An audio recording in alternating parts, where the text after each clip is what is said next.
Hi friends, it's your art teacher, Miss Barnett, and in this week's lesson called Beautiful Handwriting, we've been looking at examples of Chinese and Japanese calligraphy. So we can also find calligraphy in English and in Spanish. Usually we find those things on wedding invitations and graduation invitations. So if you've ever seen one of those, you know what calligraphy looks like in English or in Spanish. Today we're going to be practicing our name in Japanese. So what you're going to need today to complete this assignment is a piece of paper. Any size paper you have is fine. If you have a bigger name, you might want a bigger piece of paper. If you have a smaller name, smaller piece of paper will work. You're going to need a copy of the Japanese alphabet. Oops, upside down, excuse me. I have this in the lesson below this video, so you can, when you finish watching my video, you can go back and look at these letters so you can start writing your name. Traditionally, when we do calligraphy, we use ink, and I have that in the classroom. This is called Black Cat ink, India ink. It's permanent, it will stain. So be careful if you're working in the classroom with me with this. If you do not have this, don't stress. Black paint or black watercolor paint will also work.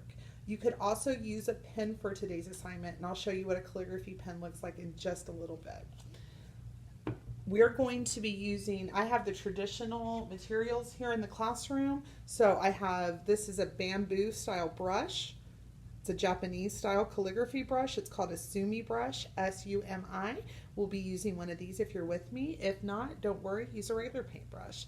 This is just more traditional, and I have the materials, so if we have the materials in class, we use the materials in class. You'll need a small container for your ink. I'm using a little to-go ramekin for my ink today, or paint, whatever you're using, and you're going to need a water cup to rinse and wet your brush. So gather your materials, meet me back here, and we'll get started.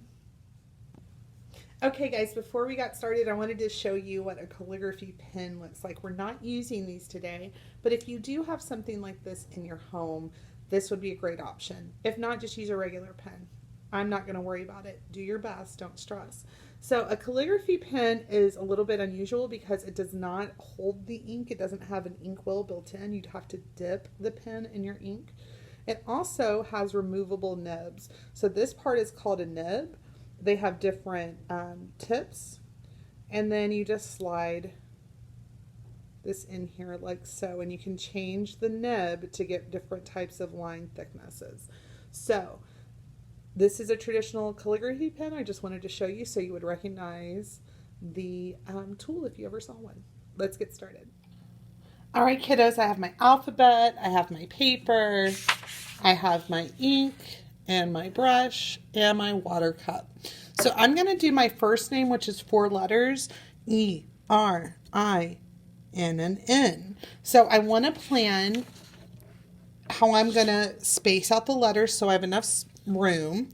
And then when we're using the Sumi brush or any kind of brush when we're calligraphing, we want to hold it straight up and down when we're working. To make a thick line, you're going to press, you're going to apply pressure. To make a thinner line, you're going to apply less pressure.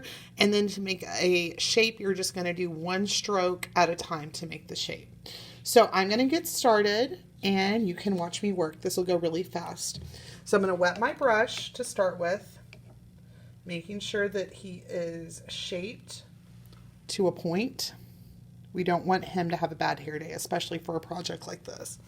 We're going to dip our paintbrush or Sumi brush in the ink, and I'm going to start making my first lines. Here we go.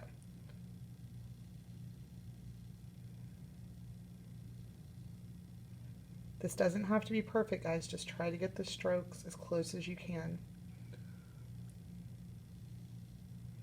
And this kind of comes down, curves up, and this line comes straight. So I've got my first letter. I've got the E done. Now let's move on to the R.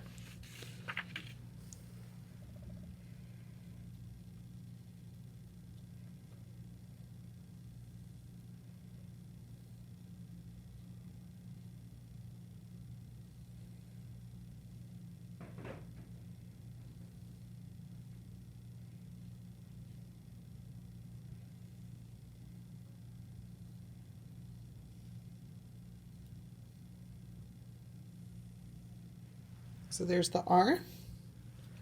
Now let's do the letter I.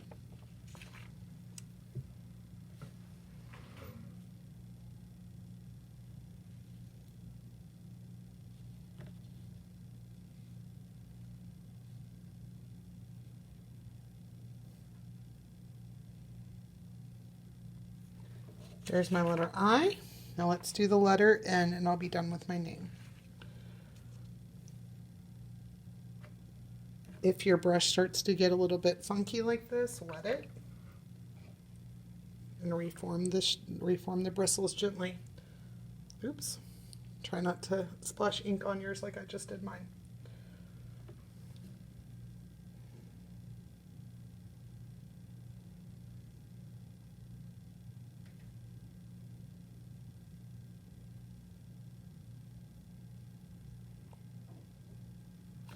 And there is the N. All right, guys, here is my name written in Japanese. I want you to make your name in Japanese today. If you want to practice a couple of these, that's fine. Also, another really cool way to extend the project, if you want to do more of this, is find like a really cool haiku or a poem that you're interested in, or a quote by a famous person, and you can try translating that into this type of Japanese language lettering. I hope you have just as much fun practicing calligraphy as I did today, and I cannot wait to see what beautiful work you do. I'll talk to you guys later. Bye, friends.